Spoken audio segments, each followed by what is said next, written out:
ask you, we're going to take your phone calls here and after the next break on our open line.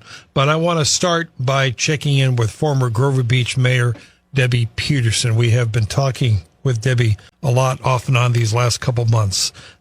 Big news that you heard earlier in the week about Central Coast Blue. More news being made today. So let's get right to it and welcome Debbie Peterson back to the show. Debbie, good afternoon. Good afternoon, Dave. So let's remind folks what happened earlier in the week. What did Grover Beach, the city, decide to do? The city council directed the city staff to make preparations to pull out of the Central Coast Blue project and quit funding it. And apparently that will be coming to the May 13th city council meeting, which is also the city council meeting where they have to either approve our initiative or put it on the ballot to repeal the water rate increase that they put in place to fund Central Coast Blue back in December. Were you surprised that the city did that, pulling out of Central Coast Blue? Yes, I was surprised, and of course we're glad to hear that. There seems to be a sense that they're still trying to keep some doors open there, and of course it was under duress. It's only because thousands of people in Grover Beach have stepped up and said, no, we don't want this. We think we can do it better. Yeah.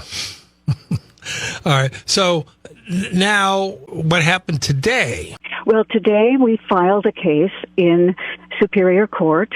Not something we wanted to do. We tried talking to them first. We've submitted 5, now 6 different recall petitions, and the city clerk for 3 months has refused to approve those petitions. And without her approval of the petitions, which is really supposed to just be on punctuation more than anything else, it's just does it match more or less the state form that we're supposed to use, which they did.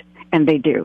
But the city clerk has made the unilateral decision to censor 2 statements on 2 of the petitions and to require that we include a statement submitted late by one of the council members on the other one. And she has successfully stopped us from recalling either the mayor or council member Zimmerman because she stalled it for so long, which we believe was her intent.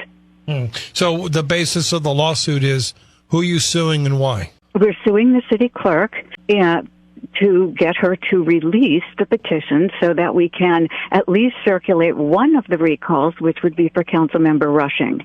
And if it's not released by about mid-May, it will simply be too late to meet the 2024 election in November, and then it would have to go to a special election, which could cost $200,000 to $300,000. So it really is in everybody's best interest if the city works with us rather than censoring us. I'm the outsider here, Debbie, and all I know is what I read and what I hear from you and others. But it would seem to me that this would be the time for the city to kind of come together and reach out to you and try to diffuse this situation before it goes any further? Because obviously the momentum is on your side. What am I missing here? Well, I think, the city has been making some attempts to reach out. They hired a PR company. I'm currently at the picnic in the park, and they have some meetings once a month to talk to members of the public. But the reality is the transparency still is not there,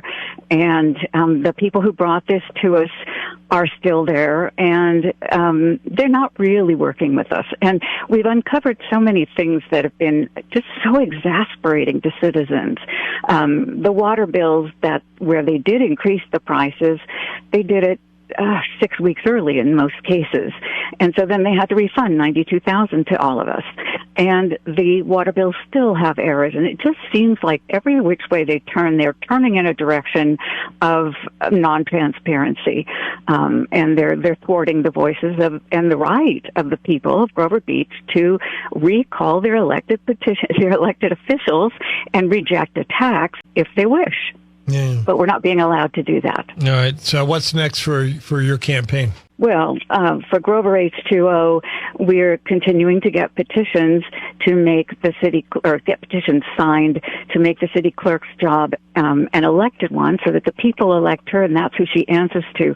Because in this case, she's answering to the city council, who are the ones being recalled, and that's not good public policy. It's not the best arm's length way to do things. So we're asking citizens, well, what do you think? Do you want to put it on the ballot that maybe we should be electing our city clerk rather than having our city council or our city manager appoint the city clerk?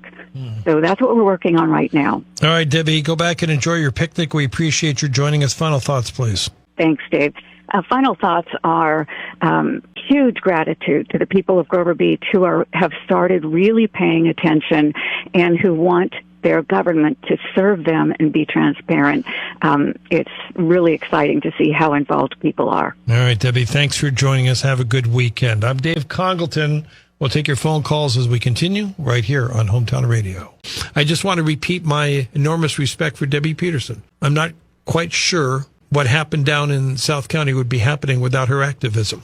And it's a reminder that, and look, we've got some really good people in public office, but there are sometimes when even the best people make mistakes, and it's great that there are citizen watchdogs trying to keep an eye on things and keep government honest. One last thing. Debbie Peterson is something else, isn't she?